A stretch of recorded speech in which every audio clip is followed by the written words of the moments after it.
So how many of you have read the syllabus? At least a few sections.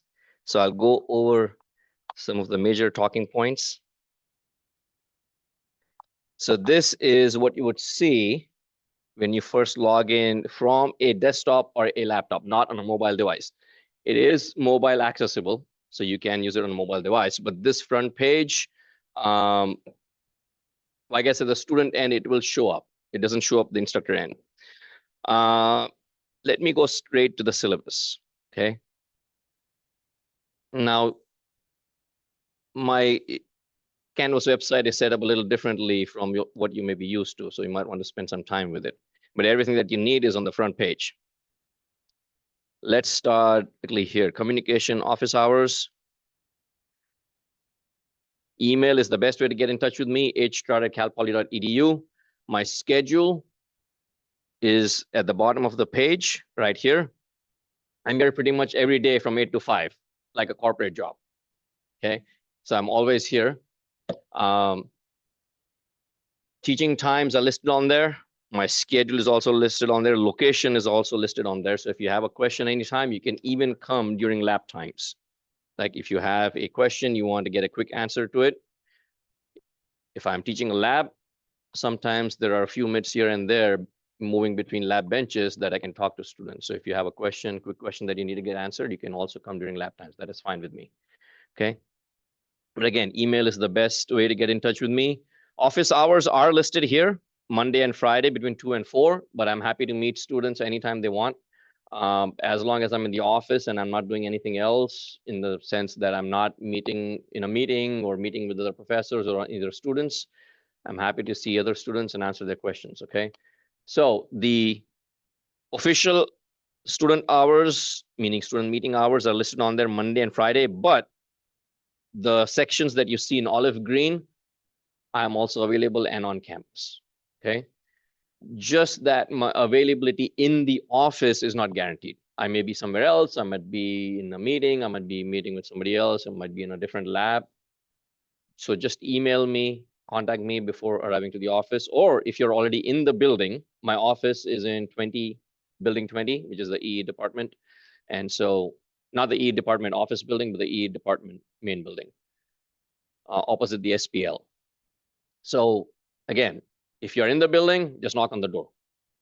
Okay, if you're not in the building, if you're off campus, just send me an email, confirm, hey, Professor Trotta, I just, I had a question, I want to stop by. Just check whether I'm in the office or not. All right, so definitely, go through this page, and then course information and textbook. Okay, course information. We are studying E306. This is the first of your major electronics classes, right? In the second year, you took circuit analysis, which is basically 113, 211, 212. That's the foundation of everything that you'll do as an electrical engineer. Now that you're taking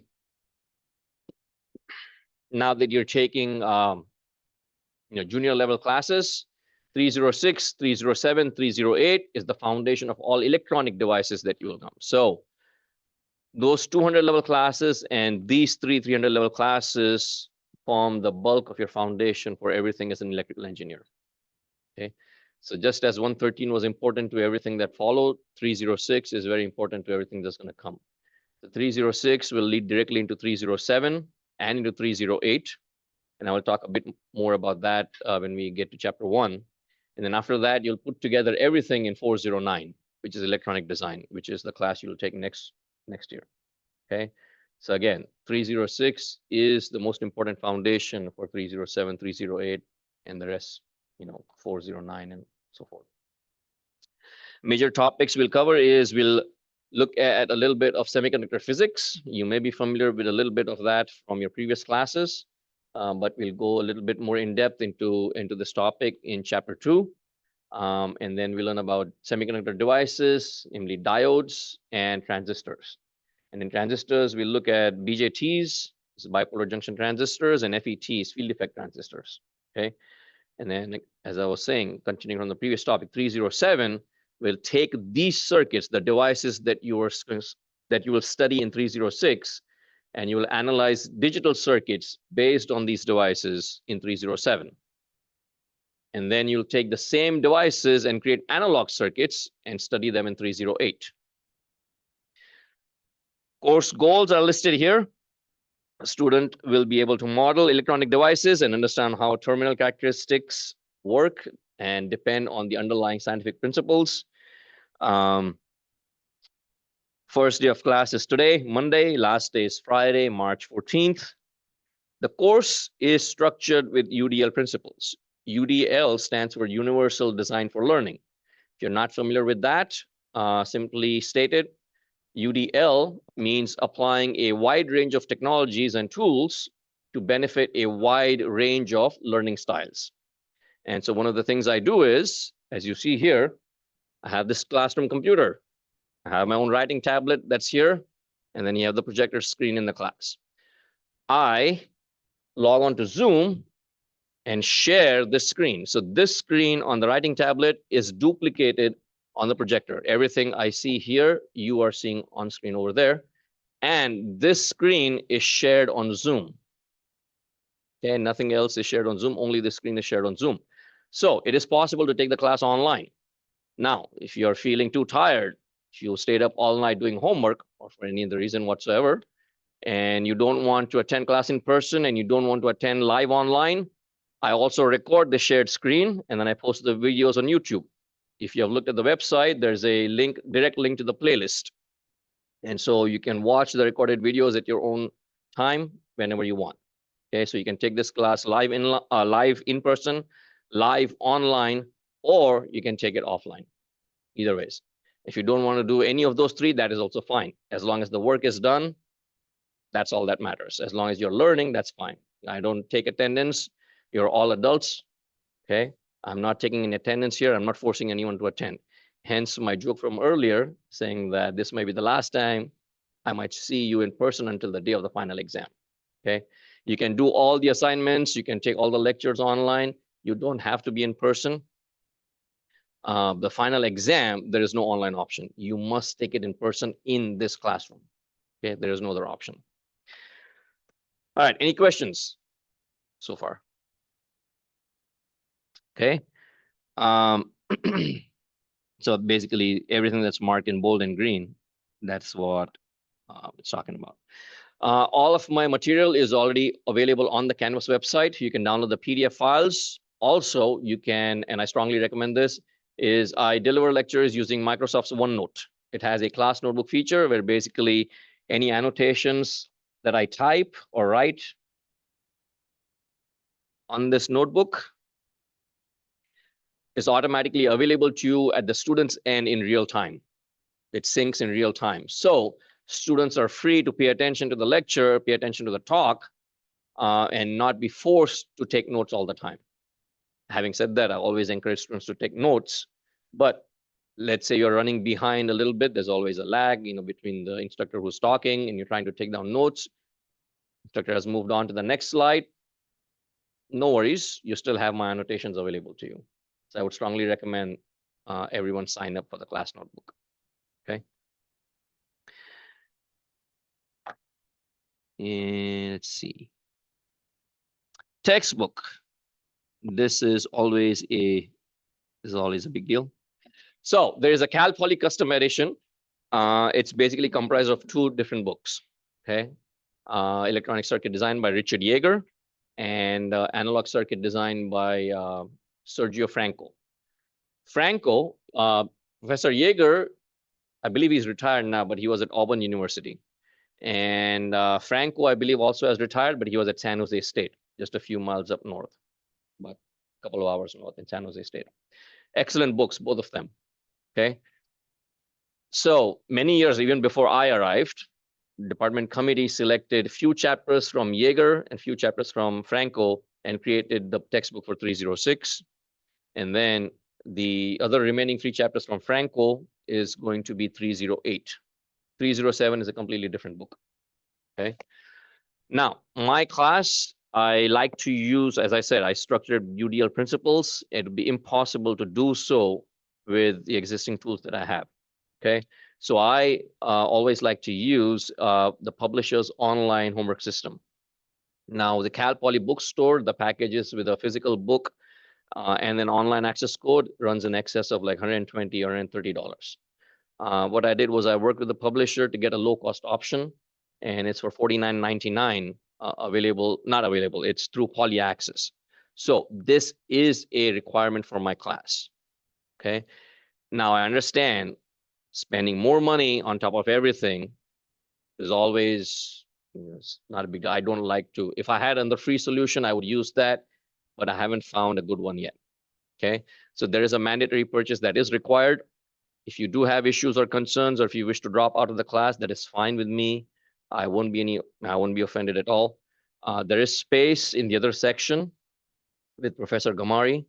And so if that time works for you, you can feel free to join, join that section. But for my class, this would be a required purchase. It is automatically added to your student accounts. And so I send an email requesting students not to opt out. Okay? If you opt out, I don't know if the system will let you opt back in at this low price. I know $50 is not a low price, but compared to 120, it's a low price. Having said that,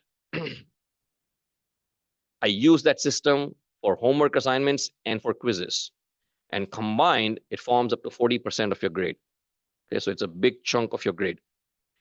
And homework, and here's the thing, the system allows me flexibility, which I can implement in my classes. Okay, and I'll talk a little bit more about that when we get to homework and assignments. So overall, the homework counts for 30% of your overall grade. There is a breakdown of 25 plus 5. And then online quizzes will also be another 10%. That also uses the online system. Everything in my class is broken down so that each assignment does not have a overpowering weight on your overall grade. Okay, meaning there are several homework assignments and there are several quizzes, and there are no midterms in my classes. Okay, the only thing I have is weekly quizzes. And all put together, those weekly quizzes account for about 2 to 2.5 midterms. And so it's delivered, material is delivered and assessed in bite-sized pieces. And judging from feedback from several years, students do like this. And so every quarter I get evaluations, and students do say, it kind of sucks at the beginning to have to pay, on top of everything that you're already paying. Paid for the whole online system and everything, but at the end of the quarter, it was worth it in terms of my learning and in terms of my grades. Okay. All right. Questions? Let's take a pause.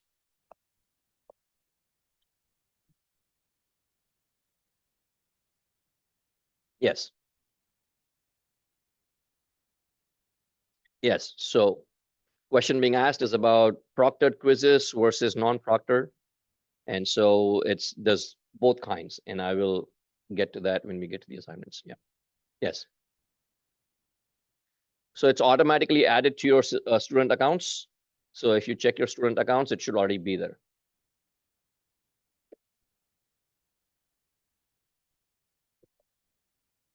And there's two parts to it. So it was a special package. It was two separate books. Anyway, let me get to the textbook and then sorry, not textbook, assignments and grading, and then I'll talk about it. Okay, so course grade is split in 3 parts. Standard Cal Poly grading scheme, 90s is an A, 80s is a B, 70s is a C, and 60s is a D. Okay. I expect maybe 10% or less would get an A. The rest, maybe B, C's, D, or even F's. Nah, I'm just kidding. If you do the work, if you study and you do the homework, you turn your assignments on time, and if everybody earns above 90, I have no problem giving everybody an A. Okay, but you must put in the work. So I'm not like one of those professors who say I can only give out like 3 A's in my class of 36. No, if 10 of you earn, or even 20 of you, even 36 of you earn above 90, you get an A. I'm not going to cut anybody off. But again, as I said, it's not going to be easy. There's a lot of work. quantity is large, small, bite-sized chunks. So you have to keep up over the quarter. Okay. All right. So what's the breakdown? Homework is split in two parts. There's assignments that you do on Connect. Connect is the online system by McGraw-Hill. And if you have used Pearson or McGraw-Hill in the past, then you would know. Connect is from McGraw-Hill, and Pearson has Mastering Engineering. I've used both systems. I am actually using both systems this quarter right now, and both of them have their pros and cons. Okay. One of the good things about both of them is that I can give or assign unlimited attempts to homework assignments. So again, coming back to the UDL principle, the homework is set for mastery of learning, not penalty, meaning you have unlimited attempts to get your homework right. Okay? There's no penalty. If you get it wrong, you try it again until you get 100%. That's basically the point. So there is no reason why even a single student shouldn't have 100% on their homework. Okay, so that's 25% of your overall grade. So it's designed to master. It's designed for the student to master their learning. Okay, it's unlimited attempts. Every homework assignment will have anywhere from 2 to 5 to 7 questions, and there are problems. Sometimes they're broken down. Sometimes multiple choice, true or false. If it's problems, then you're working it out either on paper or on your tablet, and you're entering the values on the online system. Now, when you work out your problems, you will have your work. Okay. So the Connect system is worth 25% of your grade. When you work out your problems, you will scan it as a PDF, or if you have a writing tablet, you're writing it on your tablets. You create that PDF and you upload it on Canvas. And all of those put together will count for 5% of your overall grade. And that basically the scanned homework, meaning the work that you have done. It doesn't matter how clean it is or how, as long as I can read through it, you'll get full credit. Okay. Doesn't matter if it's scratch work. As long as I see that the work is done and submitted, well, I tend to lean. So as long as the work is done and submitted online, you get full credit. There's no penalty on it. So meaning you did some scratch work, answer was wrong, you cancel it out, you do some other work right on its side of the paper or of your cheat. That's fine. You still get full credit. Okay. As long as the work is done and submitted, you'll get your full 5%. Yeah. So there's about 13, 14, more than 13 or 14 assignments. And so every time you do that, that's the online component. That's the 25% of your grade. And then you upload your PDF. That's 5% of your grade. Okay. So there's no reason why anybody should have less than 30%. Okay. All right. Questions about any of the homework setups? Please go through and read these sections. Okay.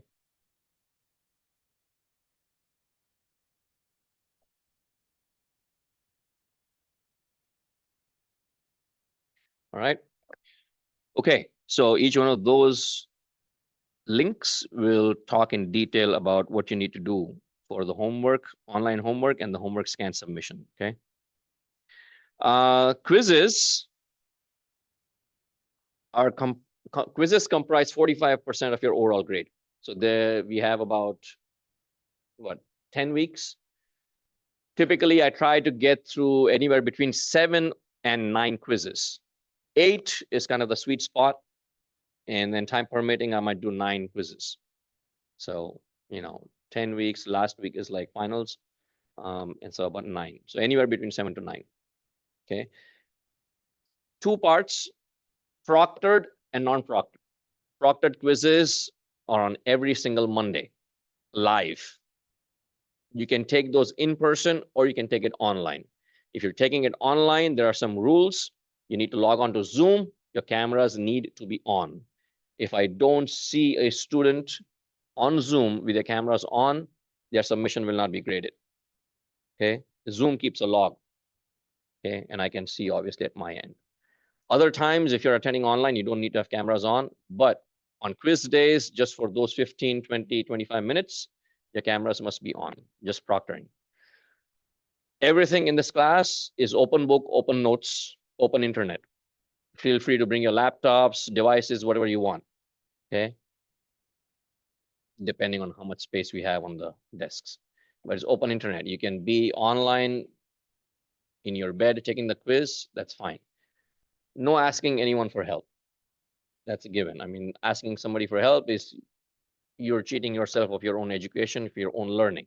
Again, the reason people would cheat in general in life is not because they don't want to learn, but because they're stressed out because of time, because of getting anything incorrect or getting it wrong, right?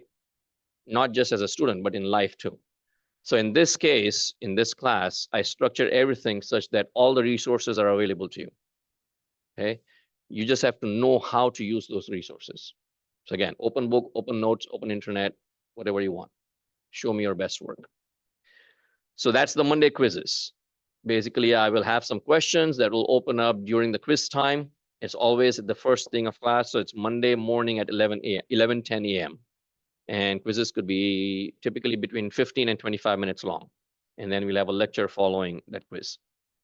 Okay. So if you're in person, I will project it on the screen. If you're online, I will share that screen, but it'll also appear on Canvas. Okay, it'll appear on Canvas. And it appears right here. So you click on quizzes and you click on questions, and those questions will appear on Canvas. Okay, right now, of course, it's not published, nor is it available for viewing. Yes. Just the previous week. Good question. Question being asked is, are the Monday quizzes based on the previous week? The answer is yes. So every week we'll cover some material from Monday to Wednesday to Friday. And then the following Monday we have a quiz. So the quiz will test concepts that was learned in the previous week. However, let's say we are in week 4.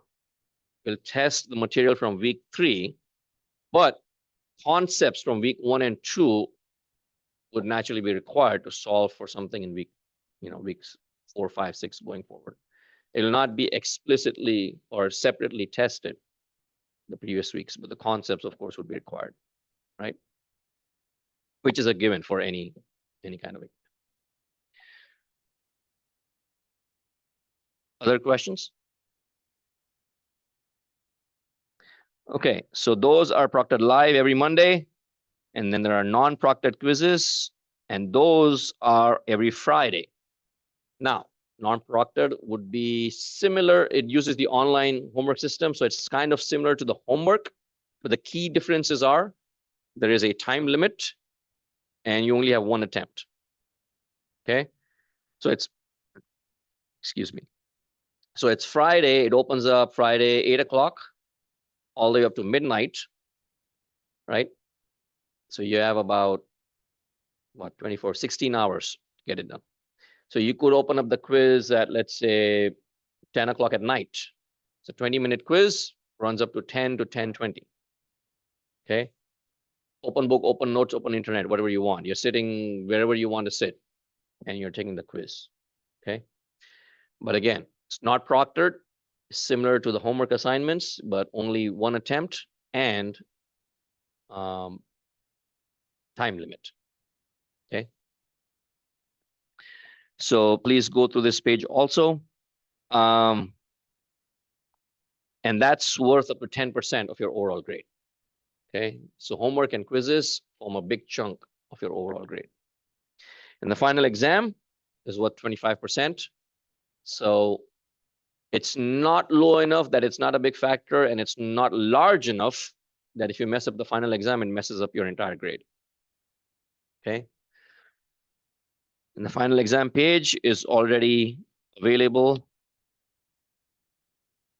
from the front page, and I will talk about it in just a minute. So one thing about the homework and the quizzes, the online homework and the quizzes, there's no penalty for multiple attempts, but there is a penalty for being late. Actually, I should have started with the good. Well, bad news is there's a penalty. The good news is you can submit late. Okay. And the penalty is kind of minimum. Okay. It's 5% for every day that you're late. So let's say homework is due Wednesday and you submit it on Friday. You earned 100% on it, but you were 2 days late. So 5% and 5%. Your earned credit would be 90%. Right. So if somebody is staying up all night trying to get it done before the due date, they get the full credit. Somebody who was late by a few hours, by a day or two, 5%, 10%. So homework has unlimited attempts and it's open for a long time, all the way to the end of the quarter. So if I set it to 5% and you're late for 20 days, then you earn an egg. Right. So you can be late, but not super late. The quiz, you can be late, but the deduction is, I believe, 20%. And you can only be late by a day. So you don't get it done by Friday, you want to do it on a Saturday, you can do it till Saturday night. But the deduction would be 20%. Okay, slightly larger. So let's take a pause, think over all of that. Let me know if you have any questions.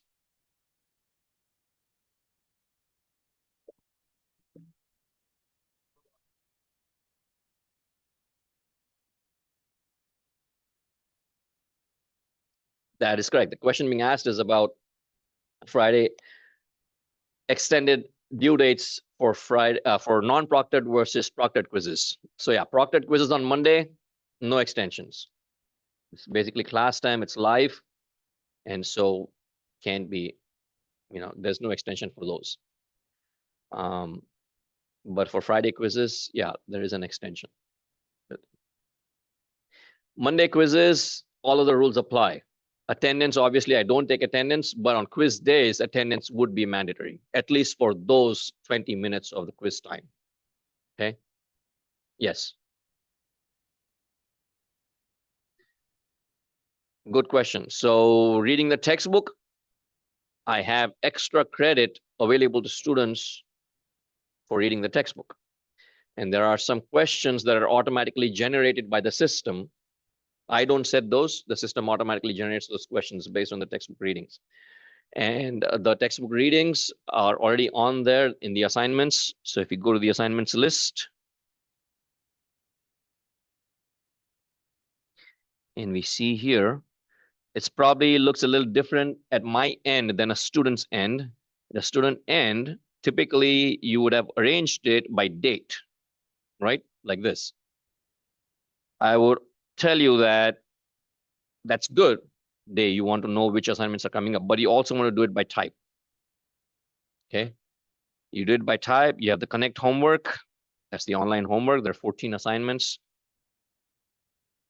And there's the extra credit reading assignments. Okay. Ignore the due dates for now. Okay. Depending on how fast or slow we go. Like today, I think we lost about 10, 15 minutes. And so depending on how fast or slow we go, the due dates will be adjusted. Or more or less, we'll be in sync soon enough. Okay. So all of these reading assignments that you see are going to take you directly into the ebook. Okay. So the Connect system is for three purposes, three parts. You have the online homework system, then you have the online quizzes, and then there is the ebook that is directly available in Connect. Okay. And so I marked out the sections. When you read those sections, the system will automatically generate some questions. And again, extended due dates, multiple attempts, you can get everything correct. And all of that accounts for an extra 2% applied directly to your overall grade. Okay. So every quarter, when I give out enough extra credit, there's always students who earn more than 100% overall, always, in all of my classes. And so, but then those students are on top of things. They're doing everything that they need to in terms of homework, quizzes, extra credit, all of that. Okay. So that's the ebook for Jaeger. And then the book for Franco is available through Red Shelf. And that Red Shelf is right here. So you just open up that link and well, leave student view.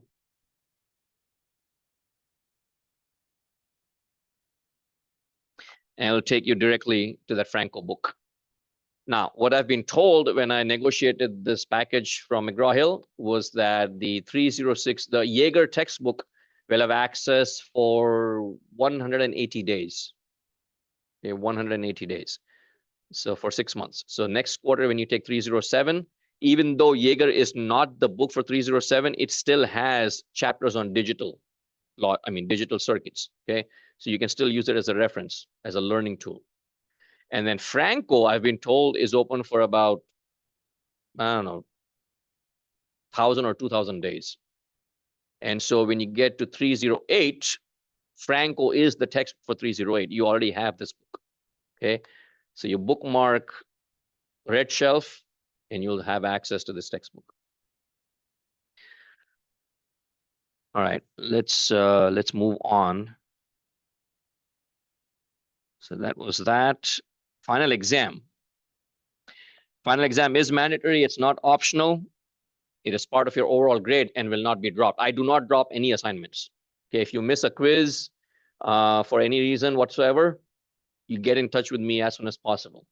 Okay, whether for medical reasons, for travel, whatever it is, if you know in advance that you're going to miss a quiz on a Monday, let me know as soon as possible. Okay, we can make alternate arrangements. Okay, that is the only time when a student's attendance is required.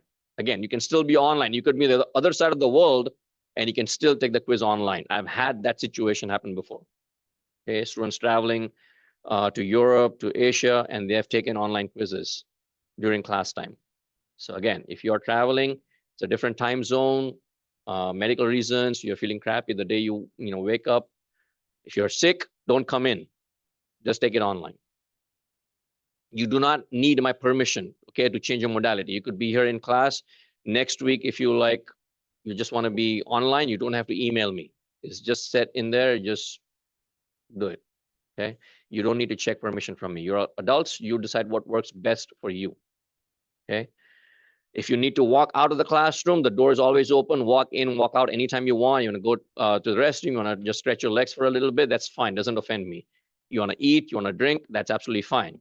Just don't tell anyone, because technically I'm not supposed to allow students to eat in the classroom. And I probably shouldn't be recording that. Okay, final exam. I just have a few minutes left. Final exam is according to Cal Poly schedule. It's right here. Friday, that's the last day of finals week from 10 to 1, right here in this classroom. You have 3 other options. You can take the final exam on the Saturday before finals week, which is basically Friday is the last day of class, and the next day you're taking the final. That is an option if you want to do so.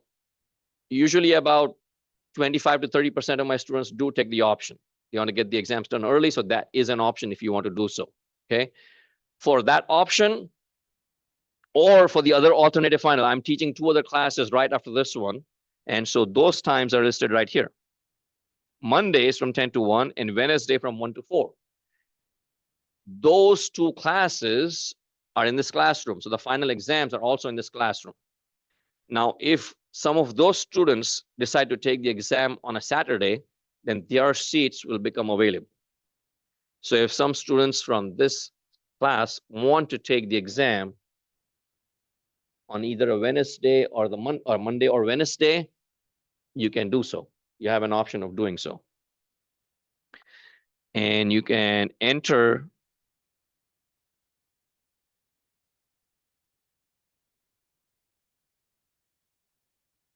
come on, I like cookies.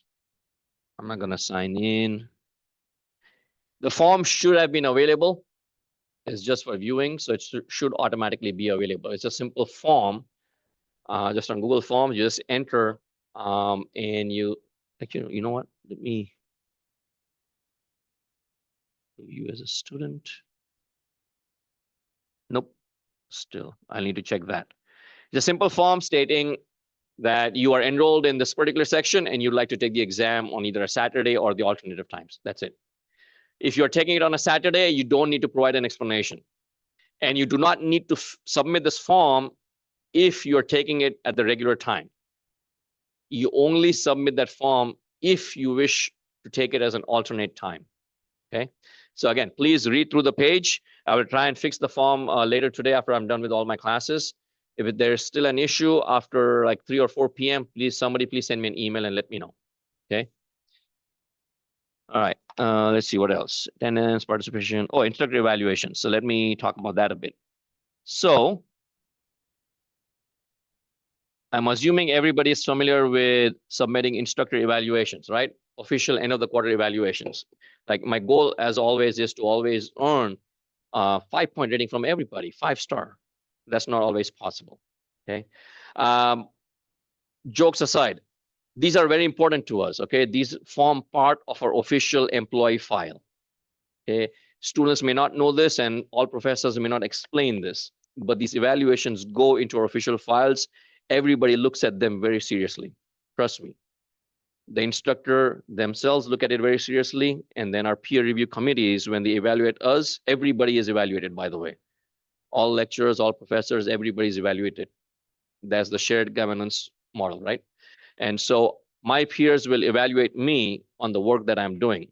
And these official evaluations form part of that. Okay. It's 1 through 5 scale. And I didn't realize this until just a few months ago that everybody is not familiar with the scale, right? There's 1 through 5. Some students might think 3 is average. It's in the middle, right? And I realized this because of a comment that a student had left, that they hadn't attended class that day. And so, I'm choosing neutral.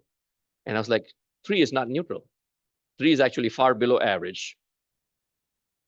And an example, I can make a parallel analogy, is your grades are from 0 to 100%. Is 50% average? No, it's a failing grade. Similarly, 3 is a failing grade. And so if it's 1 to 5, the overall department average is about 4.3 or 4.35. Okay, that's just the average. So somebody is above it, somebody is below it. But just to give you an idea of what the scale is. So not just for my classes, but for all of your classes, 3 is not average. Okay, similar to 50% is not an average grade. So keep that in mind. There are some standard questions that are asked of you, and you are familiar with those questions. I have unofficial evaluations that I like students to fill out every week. And this is an extra work. And so the official end of quarter evaluations are at the end of the quarter, right? And so we take those and we make changes going forward. So I took the evaluations that I have over the past several years, and I make some changes. I implement some changes in the material, in the style of teaching and everything.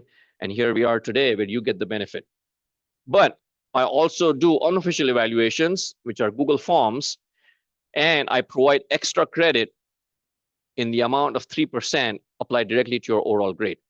And that's in response to the participation rate of the class. These are anonymous, the official and the unofficial ones, meaning I don't know. We don't know who fills it out. We don't even get those evaluations until the end of the quarter. Okay.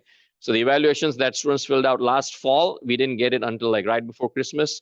And some professors didn't even get it after the break, after the New Year's. Okay. Completely anonymous. We don't know who's filling it out. But if 36 of 36 students submit those evaluations, that's 100% response rate. And then everybody in the class gets up to 1% of extra credit applied directly to your overall grade. If 18 of 36 students fill it out, that's a 50% response rate. So every student in the class still receives 0.5 points towards your overall grade. Okay. Again, as I said, whether you participate in it or not, everybody benefits. So the more students who participate, the more everybody benefits. The unofficial evaluations are every week. Official evaluations are at the end of the quarter. And these will show up in your assignments right here. There's one more thing I wanted to point out, and I'm running out of time. So right here, instructor evaluations due, where the due date is just as a reminder. There's no actual due date. You can fill it out anytime. You can fill it out like Friday, you can fill it out Sunday, it doesn't matter. But yeah, again, sign in. I want to sign in. It's basically the same questions that Cal Poly asks. That's all. But this is basically weekly, so I know if I need to make a course correction in real time, I can do so. Okay. So definitely let me know if something's not working for you. Yes.